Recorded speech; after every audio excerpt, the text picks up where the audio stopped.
چھوڑ کر خدا بھی نہیں ملتا. آپ کس چیز کے پیچھے پڑے ہوئے ہیں جانتے ہیں؟ حضرت با یزید بستامی سلطان العارفین، حضرت جنید بغدادی کہتے ہیں ولیوں میں با یزید کا مقام ایسے ہے جیسے فرشتوں میں جبریل کا مقام ہے. ان کی اماں کو، یہ بھی بیوہ ہو گئی تھی. دیکھو ابھی سوری صاحب نے کہا تھا تھوڑی دیر پہلے کہ جس کے پیچھے بھی آپ دیکھیں گے ماں کی دعا. کوئی بھی کامیاب انسان دیکھ لیں، کسی کا بھی نام لیجئے، آپ اس کا پس منظر پڑھیں، ماں کی دعا آپ کو ملے گی. غوث پاک کا مرتبہ ماں کی دعا، غریب نواز ماں کی دعا، مخدوم اشرف ماں کی دعا. کسی بھی بزرگوں کو دیکھ لیں، ارے کوئی بزرگ بنتا ہی نہیں ماں کی دعا کے بغیر. اس لیے ان کی دعائیں لو اللہ رد نہیں کرتا. اللہ لوگوں کی دعائیں رد کر دیتا ہے، وہ مالک و مختار ہے، لیکن ماں باپ کی دعا کبھی رد نہیں کرتا. آقا فرماتے دعا والدی لولدی کا دعائی لکم، کہ تمہارے باپ کی دعا تمہارے حق میں ایسی ہے جیسے نبی کی دعا امتی کے لیے ہوا کرتی. کوئی مشکل مہم آئے، آؤ بیٹھو ان کے پاس دعا کراؤ، اللہ حل کرے گا، مسائل حل کرے گا. تو ان کی امی بہت پیار کرتی تھی حضرت باعث بستانی سے. چھوٹے سے بچے تھے، ان کی ماں کو شوق تھا عالم بنانے کا. اچھا یہاں ایک بات بھی میں واضح کر دوں، آج مائیں باپ اپنے بچوں کو ڈاکٹر، ٹیچر، انجینئر سب بنانا چاہتے ہیں، دین کی تعلیم نہیں دینا چاہتے. بچہ سب بن جاتا ہے، ڈاکٹر، ٹیچر، انجینئر، لیکن ماں باپ کا وفادار پھر نہیں بن پاتا. اگر ماں باپ کی وفاداری آئے گی تو صرف اور صرف دین کی بنیاد پر. اگر اپنی اولاد کو وفادار بنانا ہے تو ان کو دیندار بناؤ، دین پلاؤ، ان کے اندر دین پیدا کرو.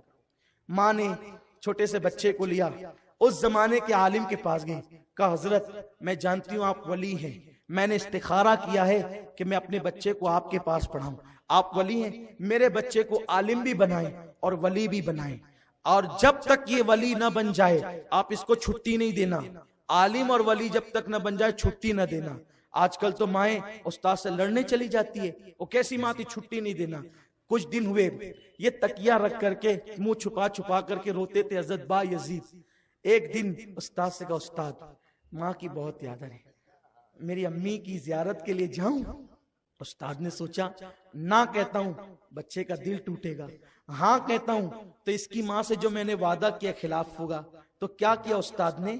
7 دن کا سبق ایک دن میں دے ڈالا ہوم ورک کے طور پہ. کہا بیٹے جب تک اتنا سبق تو نہیں سنائے گا چھٹی نہیں ہوگی، سنا چھٹی ہوگی. اب با یزید 7 دن کا سبق ایک دن میں سنانا ہے. استاد نے تو سوچا تھا کہ بھئی یہ تو ہو نہیں سکتا. با یزید سبق لے گئے اور رات کو دعا کی، اللہ میں اپنی ماں کی زیارت کرنا چاہتا ہوں، تیرے حبیب نے کہا ماں کا چہرہ دیکھنے سے ایک حج کا ثواب ملتا ہے، میری ماں کے چہرے کے صدقے اللہ یہ سبق میرے لیے آسان کر دے. اور یاد کرنے بیٹھے، منٹوں میں یاد ہو گیا. صبح آئے فجر بعد، استاد اب چھٹی دیجئے. ماں استاد نے کہا وہ سبق سنا؟ جی سن لیجئے. پورا سبق سنا دیا. کہا وعدہ کیا تھا چھٹی دیجئے. کہا بیٹے جا لیکن جلدی واپس آ. گھر آئے، رستے میں سوچ رہے تھے آج تو فاتحانہ شان سے جا رہا ہوں نا تو میں خوب ماں سے پیار کروں گا، خوب باتیں کروں گا، خوب کیا کیا پلان ذہن میں گھوم رہے تھے. جیسے دستک دی، کہا کون؟ ماں با یزید. کون با یزید؟ ماں تیرا بیٹا با یزید. چلو جاؤ یہاں سے، جب تک عالم نہیں بننا اور ولی نہیں بننا آنا نہیں، چہرہ نہیں دکھانا. چلے گئے روتے ہوئے. استاد نے کہا کیا ہوا؟ کہا میری ماں نے مجھے بھگا دیا، کہا میں تیرا چہرہ نہیں دیکھوں گی جب تک تو عالم اور ولی نہ بن جائے. کہا کوئی بات نہیں بیٹا. عالم بن گئے، دستار ہوئی. دستار کے بعد استاد سے کہا اب جاؤں؟ کہا بیٹے ابھی ولی. تو کہا حضور یہ کیسے پتا چلے گا کہ میں ولی بن گیا ہوں؟ کہا بیٹے وہ منزل آئے گی. خوب محنت کرائی. پھر ایک دن حضور خواب میں تشریف لائے، فرمایا کہ با یزید کو چھٹی دے دو، میں کہتا ہوں کہ وہ اللہ کا ولی بن چکا ہے. با یزید گھر آئے، ماں میں ولی بن گیا اور عالم بھی بن گیا. ماں بیٹے ساتھ میں رہتے. ایک دن قرآن پڑھ رہے تھے، توجہ کریں اب اسی پر گفتگو کا اختتام ہوگا. ایک دن قرآن پڑھ رہے تھے، قرآن پڑھتے پڑھتے اس آیت میں پہنچے اللہ کا شکر ادا کر اور اپنی ماں کا، جس ماں نے تجھے اپنے پیٹ میں حمل کی شکل میں رکھا اس ماں کا شکر ادا کر. آسمان کی طرف نظریں کی، اللہ ایک بندہ 2 مالکوں کا شکر کیسے ادا کر سکتا ہے؟ ماں کے پاس آئے.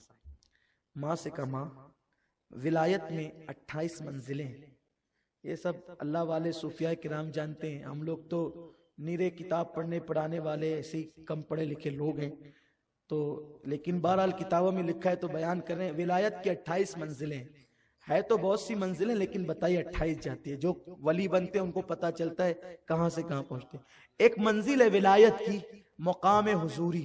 مقام حضوری وہ مقام ہوتا ہے کہ بندہ ہر وقت اللہ اس کے رسول کے جلووں میں گم ہو جاتا ہے، وہ درخت پہ نظر ڈالتا ہے تو وہاں اللہ رسول کا جلوہ نظر آتا ہے، ستاروں کو دیکھتا ہے تو اللہ رسول کا جلوہ نظر آتا ہے، چاند کو دیکھتا ہے تو اللہ رسول کا جلوہ نظر آتا ہے، سورج کو دیکھتا ہے تو اللہ، یعنی کہ ہر جگہ اس کو جلوہ یار نظر آتا ہے۔ اس کو کہتے ہیں مقام حضوری۔ جب مقام حضوری کی تڑپ تھی تو ماں سے کہا ماں، اللہ کہتا ہے میرا بھی شکر ادا کر، ماں کا بھی ادا کر، میں ایک کام کرو، میں مقام حضوری پانا چاہتا ہوں تو تم اپنا حق معاف کر دو تاکہ میں اسی کی طرف لگ جاؤں اور اپنی منزل مقصود کو پہنچ جاؤں۔ ماں ماں ہوتی ہے، اپنی اولاد کی خوشی کے لیے سب قربان کر دیتی، اب بیٹا ٹھیک ہے جا، ہے نا۔ کچھ لوگ کہتے ہیں نا ماں میں تیرے ساتھ رہتے رہتے تھک گیا ہوں، اب ماں میں الگ رہوں، ہاں بیٹا جا خوش رہے، ماں کو تو تیری خوشی چاہیے نا۔ اور کچھ لوگ تو اتنے دیر ہوشیار کہتے ہیں میں تو اجازت سے نکلا ہوں نا اپنی ماں کی۔ ہاں ٹھیک ہے، اس کے دل سے پوچھ ذرا، ارے اس کے دل سے پوچھ، یہی تو کربلا میں ہوا تھا نا، سب کو کہا فی امان اللہ فی امان اللہ فی امان اللہ، لیکن جب مولا علی اکبر کی بات آئی تو علی اکبر 2 قدم ہٹتے تو کہتے ادھر آ۔ کون؟ وہ حسین جو سب لٹا چکے۔ علی اکبر کی جب باری آئی 2 قدم ہٹتے، پیٹ کرتے تو ادھر آ، پھر سینے سے لگاتے، منہ چومتے، کفی امان اللہ، پھر ہٹتے تو ادھر بھی آ بیٹا ذرا اور آ جا، پھر منہ چومتے، پھر روتے، گال چومتے، پیشانی چومتے۔ مولا علی اکبر کہتے بابا ایک بات پوچھوں؟ کہا بیٹا بالکل۔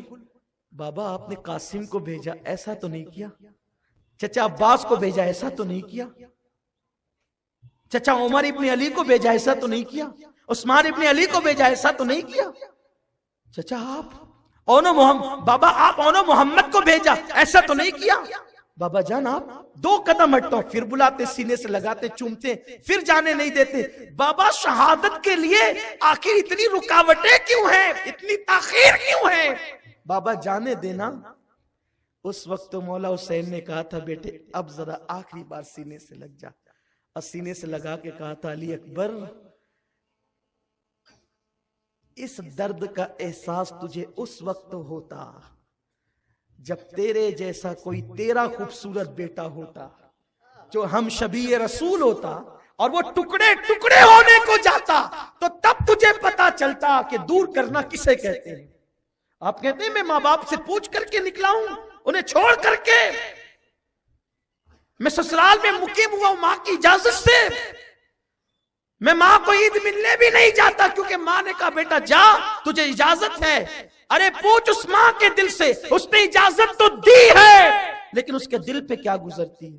اس نے اسی دن کے لیے جوان کیا تھا، پالا تھا، پوسا تھا کہ تو چھوڑ کر کے بڑھاپے میں بے سہارا اسے نکل پڑے گا۔ تو بایزید بستامی نے کہا ماں اپنا حق معاف کر دیا۔ ہاں جا بیٹا معاف کیا۔ بزرگوں نے لکھا ہے 3 روایتیں ملتی ہیں، 2 تھی آج اور تحقیق کی، آج پڑھ رہا تھا ماں پر تو تیسری روایت بھی اور مجھے ملی۔ 20 سال 30 سال یا 40 سال تک بایزید بستامی جنگلوں میں پھرتے رہے، اللہ کی عبادت کرتے۔ ان 30 20 یا 40 سالوں کے اندر کبھی کسی سے ملے تک نہیں، عبادت عبادت عبادت، درخت کی پتیاں کھائی، روزے رکھے پانی پر، درخت کی پتیوں پہ افطار کیا۔ ایک دن جنگل تبدیل کر رہے تھے، جنگل اس لیے تبدیل کرتے تھے کوئی آ کر مل نہ لے مجھ سے، کوئی ٹائم پاس نہ کر دے میرا، اللہ اللہ اللہ اللہ۔ ایک دن جنگل بدل رہے تھے، جنگل بدلتے بدلتے اچانک بستی میں آ گئے، اور بستی میں جب آئے ہیں تو اس وقت سوچا رہے یہ تو بستام آ گیا، میں تو اپنے گھر آ گیا ہوں۔ تو جب بستام کی بستی نظر آئی تو دل میں خیال آیا امی سے مل لیتے ہیں۔ پھر نفس نے کہا ارے 40 سال ہو گئے بھائی، تیری ماں مر چکی ہوگی۔ کہا ٹھیک ہے، ماں اگر زندہ ہوگی تو دعا لے لیں گے، مر چکی ہوگی تو قبر پہ فاتحہ پڑھ دیں گے۔ اس لیے کہ ایک ماں کی قبر پہ جانا یہ حضور کی سنت تھی۔ حجۃ الوداع میں حضور پہلے ماں کی قبر پر گئے، یہ مت سمجھو کہ مر کے مٹی میں مل گئے، جایا کرو۔ حضور فرماتے ہیں جو جمعہ کے دن ماں باپ کی قبر پہ جائے، اس کے موت کے بعد فرشتے اس کی قبر کی زیارت کریں گے۔ مرحومین کو بھولو مت، ان کو ایصال ثواب کرو، ان کی قبروں پہ جاؤ۔ حضور علیہ السلام خود گئے، سوچا کہ چلو ماں کی قبر پہ چلے جائیں گے، لیکن جب گلی میں آئے تو رات کافی کڑاکے کی سردی تھی، گھر صحیح سلامت دیکھا تو سمجھ گئے کہ ماں زندہ ہے، حیات ہے۔ پھر سوچا چلو ماں کو جگائیں، پھر دل میں خیال آیا عبادت کر کے، ولیہ ماں ہے، عبادت کر کے ابھی سوئی ہوگی، کیوں نیند میں خلل پیدا کرے۔ بیٹھ گئے، بیٹھے بیٹھے ایک اچانک خیال آیا، با یزید تیری داڑھی دیکھ بکھری ہوئی، کپڑے چتڑے ہو گئے، تو اپنے آپ کو اگر آئینے میں دیکھے تو پہچان نہ سکے تو تیری ماں تجھے کیسے پہچانے گی؟ اور پہلے ہی تو بوڑھی تھی، 40 سال ہو گیا، ابھی کتنی بوڑھی ہو گئی ہوگی، تو اگر وہ نہیں پہچانے گی تو وہ کیا دلیل دے گا کہ تو اسی کا بیٹا ہے؟ خوب ذہن میں خیال آ رہا تھا۔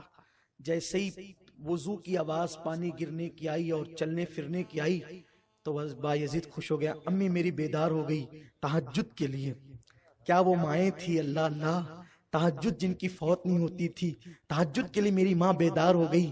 جیسے ہی اٹھے اور دروازے پہ ایک ہاتھ مارا، دستک دی، اندر سے ایک بھرائی ہوئی آواز آئی، با یزید میرے بیٹے تو آ گیا، با یزید میرے بیٹے تو آ گیا۔ با یزید کے پیروں کے نیچے سے زمین کھسک گئی۔ میں تو سوچ رہا تھا کہ رات کے اندھیرے میں ماں پہچانے گی کہ نہیں پہچانے گی۔ 40 سال بیتنے کے بعد بھی میری ماں میرے دستک کے انداز کو بھی نہیں بھولی۔ میری ماں مجھے کتنا پہچانتی ہے کہ انداز دستک کو بھی جانتی ہے۔ جیسے دروازہ کھلا، سامنے بیٹے کو دیکھا، ارے بیٹا بڈھا ہو جائے وہ ماں کے سامنے بچہ ہی ہوتا ہے، بیٹا ہی ہوتا ہے۔ جب سامنے دیکھا، گال پکڑ لیے، یوں ہاتھوں سے پکڑ کے کہتی ہے، یقین نہیں آتا، سوچ رہی تھی میں خواب تو نہیں دیکھ رہی ہوں، خوشی خوشی کہتی با یزید تو آ گیا۔ یہ کہتے ہیں ہاں امی میں آ گیا، تو آ گیا، ہاں امی میں آ گیا، تو آ گیا، ہاں امی میں آ گیا، بار بار بار بار، حتیٰ کہ یقین ہو گیا کہ آ گیا تو دوسرا جملہ کہتی بیٹا کیا حال بنا رکھا ہے۔ رونے لگی، دیکھ تیری داڑھی تیرے کپڑے کچھ قاعدے کی نہیں، کپڑے پھٹ گئے، چتڑے اڑ گئے۔ ماں ہاں بڑی عبادت و ریاضتیں کی۔ پھر ماں نے ایک چھپتا ہوا سوال کیا، با یزید میرے بیٹے تو مقام حضوری چاہتا تھا، تو ولایت کا جو مقام چاہتا تھا کیا وہ مقام تجھے مل گیا؟ وہ مقام ملا تجھے؟ اب با یزید بستامی کو احساس ہوا، کہتے ہیں نہیں ماں، نہیں ماں، اللہ نہیں ملا، جو مقام چاہتا تھا وہ مقام نہیں ملا، بس اتنا سننا تھا، وہ مقام نہیں ملا۔ کتنے سال ہوئے تجھے گھر سے نکلے ہوئے؟ ماں 40 سال ہو گئے۔ 40 سال؟ ہاں ماں، میری گردن دیکھ ہری ہو گئی ہے درخت کی پتیاں کھا کے۔ کبھی پانی پہ سحری کی درخت کی پتیوں پہ افطار کیا، کبھی سحری پتوں کی افطار پانی پہ کیا، یہ حال ہے۔ اللہ ہی اللہ کرتا رہا، نہیں ملا ماں، خدا نہیں ملا، نہیں ملا ماں۔ ماں ماں ہوتی ہے۔ بیٹے کی داستان غم سنا، آنکھیں آسمان کی طرف اٹھائی اور یوں ہاتھ پکڑ کر گالوں کا کہتی اللہ میرا بیٹا کتنی محنت کر رہا ہے تجھے پانے کے لیے، اللہ یہ جو مقام چاہتا ہے دے دینا مولا، بس اتنا کہنا تھا۔ با یزید کی آنکھوں سے پردے اٹھ گئے اور جو دیکھنا چاہتے تھے دیکھ لیے، فوراً قدموں پہ گرے اور پھر کہتے با یزید دیوانہ تھا، خدا کو جنگلوں میں ڈھونڈنے نکلا تھا۔ ارے با یزید تجھے کیا خبر، جس خدا کو تو جنگلوں میں ڈھونڈ رہا تھا وہ خدا تو یہاں ہے اور ماں کی دعا کی طفیل مل جایا کرتا ہے۔ یہ ہے ماں، ماں کی برکتیں۔ اس لیے جو چاہتے ہو ماں سے دعا کرو، اپنا رشتہ مضبوط کرو۔ لیکن اب اختتام اس پر کروں گا، جب ماں کے بغیر خدا نہیں ملتا۔ یہ اینڈ ہے میری گفتگو کا، دل پہ لکھ کے لے جانا۔ جب ماں کے بغیر جنگلوں میں 40 سال تک مجاہدے اور ریاضتیں کرنے سے ماں کے بغیر خدا نہیں ملتا، تو رسول خدا کے بغیر خدا کیسے مل سکتا ہے؟ مصطفیٰ کریم کے بغیر خدا کیسے مل سکتا ہے؟ اور جب ماں کی بے ادبی کرنے والا جنت میں نہیں جائے گا تو نبی کی بے ادبی کرنے والا جنت میں کیسے جا سکتا ہے؟